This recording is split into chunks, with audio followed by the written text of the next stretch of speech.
Pada kesempatan kali ini, izinkan aku menceritakan kisah pengalaman yang pernah kualami bersama majikanku. Kisah yang akhirnya merubah kehidupan asmaraku selanjutnya. Sebelumnya kenalkan namaku Siti Romlah, atau banyak yang memanggilku Bu Romlah. Aku tinggal di desa dengan satu orang anakku yang berusia 12 tahun. Sebelum suamiku meninggal 3 tahun yang lalu, biaya untuk hidup sehari-hari selalu tercukupi dengan mengandalkan uang hasil kerja suamiku. Tapi setelah suamiku meninggal, tentu saja kami menjadi kekurangan. Apalagi aku juga harus menanggung biaya sekolah anakku itu. Selama ini aku dan anakku hanya bertahan dengan meminjam uang pada tetangga sana-sini. Bahkan terakhir, aku sampai menjual beberapa harta mendiang suamiku untuk keperluan hidup kami. Hingga pada akhirnya para tetangga tak lagi mempercayai kami. Dan bingung, pada siapa kami harus mencari rejeki lagi. Mungkin karena alasan itu pula, akhirnya aku berinisiatif untuk mencari pekerjaan di luar. Tak lain adalah untuk mencukupi dan membantu ekonomi keluargaku. Beruntung, salah satu tetanggaku bernama Bakri mengenalkanku pada sebuah keluarga kaya di kota. Selain itu, ia juga menawarkanku untuk menjadi pembantu di sana. Tentunya saja aku tak keberatan dan langsung bersedia menerima pekerjaan tersebut. Bahkan dari yang kudengar, keluarga tersebut juga tak masalah jika aku membawa serta anakku untuk tinggal di sana. Tapi, karena takut nantinya mengganggu kerjaanku, aku justru menitipkan anakku pada kerabatku. Bakri sendiri merupakan supir pribadi keluarga tersebut, sehingga dengan mudah aku diterima kerja di rumah keluarga kaya itu. Bakri, tetanggaku memang orang yang baik. Dia seorang duda yang berusia hampir sama denganku. Sebenarnya jauh sebelum aku menikah dengan mendiang suamiku dulu. Dia lebih dulu menaruh hati padaku. Bahkan pernah pula ia menyatakan perasaannya padaku. Hanya saja, zaman itu, aku lebih memilih suamiku dengan alasan Bakri hanya seorang sopir, sementara suamiku seorang juragan tanah di desa. Kendati demikian, Bakri masih tetap baik padaku. Bahkan pasca meninggalnya suamiku, dia masih mau membantu ekonomi serta kebutuhan lainnya. Singkat kata, aku pun bekerja di kediaman keluarga kaya itu. Tepatnya keluarga Pak Misran. Hari pertama tiba di rumah keluarga Pak Misran, cukup meninggalkan kesan yang baik untukku. Apalagi, sosok Pak Misran dan Ibu Fitri istrinya yang begitu ramah. Membuatku yakin, menjadi pembantu di sana merupakan keputusan yang tepat. Usia mereka tak jauh dariku, bahkan bisa dibilang seusia denganku. Tugasku di rumah itu adalah mengurusi segala keperluan rumah, mulai dari mencuci, menyapu, sampai menyiapkan sarapan setiap harinya. Di rumah berlantai 3 itu, selain Pak Misran dan istrinya, di sana juga tinggal kedua anak mereka, yaitu Susi dan Desta. Singkat kata, 1 bulan pertama bekerja di sana, semua kulalui dengan lancar tanpa kendala. Semua orang di sana memperlakukanku dengan baik. Bahkan aku jadi tambah kerasan, dan tentu saja lebih bersemangat kerja. Namun, semua itu berubah setelah malam itu. Malam di mana ada satu kejutan indah yang diberikan majikanku. Tepatnya ketika aku sedang tidur, dan terbangun oleh suara pria diiringi suara ketukan pintu kamarku. Bi Kromlah? Aku memang biasa dipanggil Bibi di rumah itu. Katanya sih, demi menghormatiku sebagai pembantu. Aku yang tengah terlelap, sontak terkesiap, lalu bergegas menuju pintu. Iya, siapa itu? Sahutku dari balik pintu. Ini saya, Pak Misran, Bi. Mendengar itu, aku pun membuka pintu. Ada apa malam-malam begini panggil saya, Pak? Tanyaku yang sedikit heran. Kuperhatikan Pak Misran mematung dengan sarung dan kaos sederhana. Maaf ganggu, Bi, bisa minta tolong? Pak Misran sejenak memperhatikanku sambil menelan ludah. Sadar akan hal itu, buru-buru kuperhatikan lagi diriku. Selama di sana aku memang sudah biasa menggunakan daster saat hendak istirahat. Apalagi kalau malam, jarang sekali ada kerjaan, sehingga jarang pula aku keluar kamar. Tolong apa toh, Pak? Sepertinya saya meriang, Bi. Bibi, bisa bantu kerokin gak? Sebagai pembantu, aku pun mengangguk. Lagi pula, hal itu tidaklah sulit untukku. Ngerok di mana, Pak? Di sini saja biar nggak ribet, ujarnya sambil melangkah masuk kamar tanpa menunggu jawabanku. Wala, gumamku dalam hati. Jujur aku gugup. Sama sekali tak mengira jika majikanku tanpa sungkan akan duduk di tepi divanku. Sebentar ya, Pak. Biar saya ambil koin sama minyak dulu. Sebenarnya aku khawatir. Takut jika nyonya akan terjaga dan malah salah paham nantinya. Tapi, ku tepis pikiran itu. Karena ku pikir, bukankah aku hanya membantu? Tak lama kemudian, aku kembali dengan membawa koin dan minyak, lalu duduk di samping majikanku. Dan selanjutnya, aku pun mulai membantu. Sejenak suasana menjadi hening. Dan kukira Pak Misran mungkin mengantuk karena bantuanku. Tapi rupanya tidak. Karena tak lama setelahnya beliau justru memulai obrolannya. Lumayan juga ya, Bi, puji Pak Misran, yang hanya kujawab dengan senyuman. Dari upaya tersebut, entah mengapa timbul pikiran lain di benakku. Terang saja, karena hal itu mengingatkanku pada mendiang suamiku, yang biasanya ku kerok saat sakit. Bi, sekarang yang depan ya, ujar Pak Misran, yang tiba-tiba berbalik, tanpa menunggu jawabanku. Tentu aku makin gugup. Apalagi sesekali ia menoleh ke arah lain di depan sana. Saking gugupnya, sampai-sampai tangan ini tak sengaja menerpa perahu motor itu. Dan tentu saja, Pak Misran kaget bukan kepalang karena kecerobohanku. Maaf Pak. Sasa saya nggak sengaja, ujarku salah tingkah, sambil menunduk tak berani menoleh.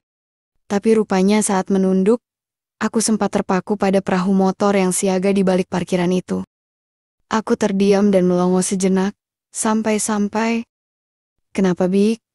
Kaget ya, celetuk Pak Misran, tersenyum menyadari aku memperhatikan hal itu. Enggak kok Pak, jawabku tersipu, dan segera mengalihkan perhatianku. Selanjutnya aku berusaha bersikap biasa, dan kembali membantunya. Bibik ini janda kan? Tanya Pak Misran, tiba-tiba. Spontan saja aku kembali gugup, karena mendadak beliau bertanya tentang hal pribadiku. Iya, memang kenapa ya Pak? Berarti sudah lama ya? Enggak. Pak Misran mendadak menjeda ucapannya. Tentu aku makin kaget mendengarnya. Apalagi, aku juga tahu betul kemana arah pertanyaan itu. Kok tiba-tiba tanya itu sih, Pak? Ya kan cuma tanya aja, Bi. Ya, mungkin sudah nasibnya aja kali, Pak. Kataku sekenanya. Kalau misalkan saya bantu, gimana, Bi? Ih, Bapak tadi bilangnya cuman kerok aja. Kok sekarang malah bicara itu sih, Pak? Ya enggak sih, Bik. Bibi kan sudah bantuin saya. Gimana kalau sekarang saya balas budi? Dek, jantungku berdegup lebih cepat. Mama maksudnya apa toh, Pak? Tanpa menjawab, mendadak Pak Misran menarik tanganku ke divan. Beliau merapatkan barisan, lalu serta-merta, sambutan perkenalan pun dihaturkan. Semula aku kaget dan tak percaya. Tapi akhirnya, tak urung, turut kusambut berkah mulia itu. Apalagi perhatiannya. Begitu lain dari lainnya. Sebagai seorang janda, tentu aku paham bagaimana tujuan mulia tersebut. Bahkan aku yang sebelumnya panik, tak urung berubah santai dengan menyesuaikan saran-saran serta solusi permasalahan itu. Jujur kuakui, dari solusi masalah yang selama ini disarankan padaku, hanya solusi masalah Pak Misran yang membuatku terkesima. Terbukti, lantunan lagu dan nada-nada syahdu bergema dariku. Bahkan di saat saran solusi belum teratasi, aku mengalami banjir bandang lebih dulu. Dan barulah beberapa menit kemudian, Pak Misran tiba di pangkalan udaranya itu. Mulai sekarang, kalau Bibi ada masalah, Bibi bilang aja sama saya ya, ujar Pak Misran sebelum pergi meninggalkanku. Iya Pak, tapi kalau Bapak yang ada masalah, saya harus gimana? Aku balik bertanya. Ya, selesaikan juga lah Bi, ujarnya tersenyum sambil mencubit pipiku. Dan hal itu membuatku tersipu sekaligus simpati padanya. Sejak itu, keakrabanku dengan Pak Misran jauh lebih berbeda dari biasanya. Kami semakin sering curhat dan bercanda, apalagi ketika nyonya majikan sedang sibuk atau tak berada di rumah. Bahkan keakraban tersebut sampai diperhatikan oleh Bakri, supir sekaligus tetanggaku. Entah karena tak senang atau apa, ia pernah berpesan agar aku tak terlalu akrab dengan majikanku itu. Tapi entahlah, semakin hari, bukannya makin menjauh, aku justru semakin akrab dengan majikanku itu. Aku bahkan tak menggubris perkataan Bakri, dan menganggap ucapannya seperti angin lalu. Situasi itu semakin memungkinkan, ketika tiba-tiba nyonya majikanku berpamitan akan tahun baruan di kampungnya. Bu Fitri mengatakan akan jalan-jalan, sekaligus berkunjung ke rumah kerabatnya di desa. Selain itu, ia juga membawa serta kedua anaknya ke desa. Sementara Pak Misran suaminya akan menyusul 2 hari setelahnya. Tentu dengan alasan ada tugas di kantor yang belum diselesaikan. Sebenarnya, aku paham betul alasan Pak Misran tersebut. Yang tak lain bisa lebih leluasa menyarankan solusi masalah-masalah lain seperti sebelumnya. Dan benar saja, di hari berikutnya, aku dan Pak Misran memanfaatkan waktu tersebut sebaik-baiknya. Kami menyelesaikan beberapa masalah sambil menonton TV, sambil memasak, sampai-sampai aku kehabisan masalah, tapi juga kesenangan. Namun nasib seseorang, siapa yang tahu? Rencana yang kukira berjalan sempurna, justru menjadi musibah yang tak disangka-sangka. Tepatnya sehari sebelum Pak Misran menyusul nyonya ke kampung halamannya.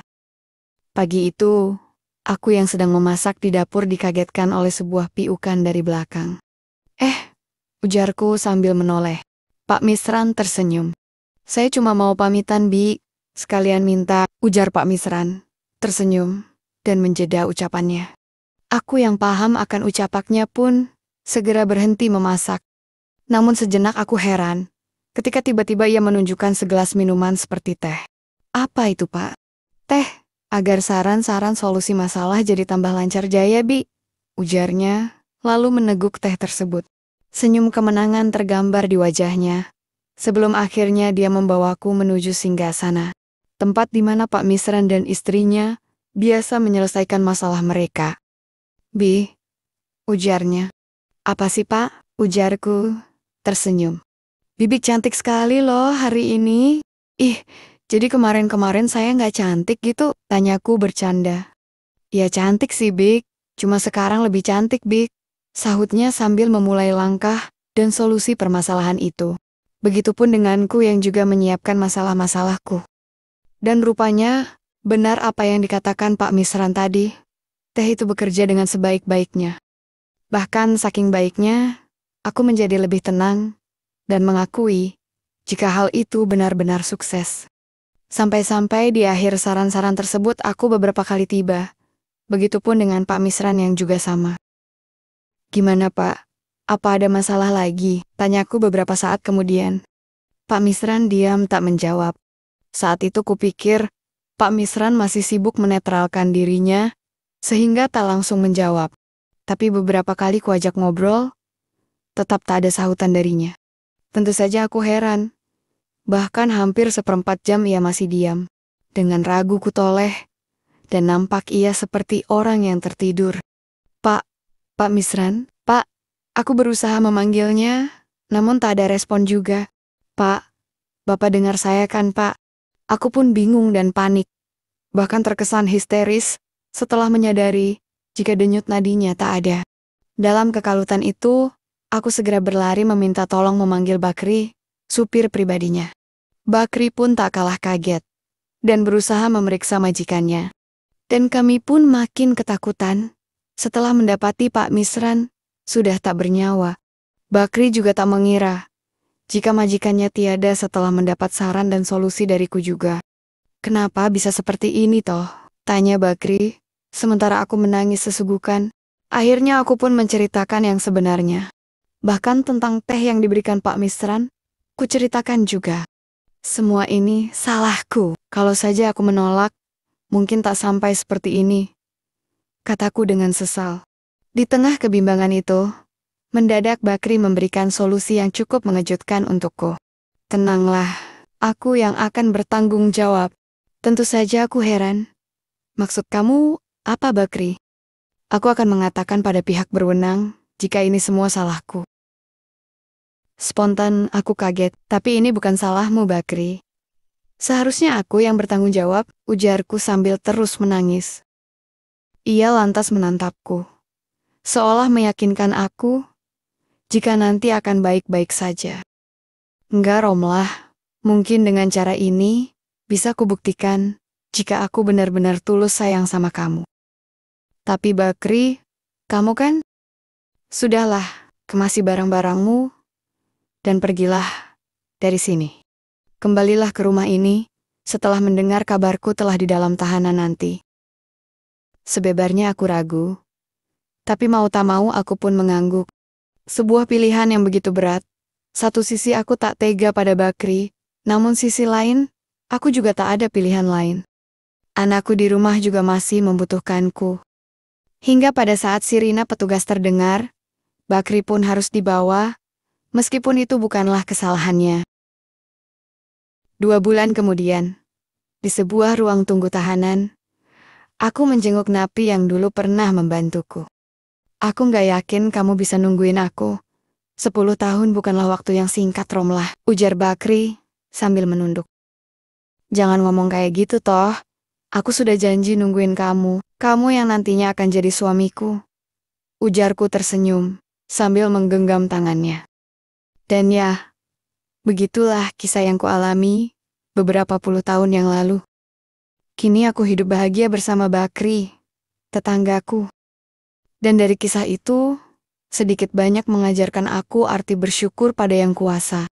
Aku jadi mengerti akan arti penantian dan pengorbanan. Tak perlu mencari kesempurnaan, kalau yang sederhana pun sudah lebih cukup untuk membuat kita bahagia.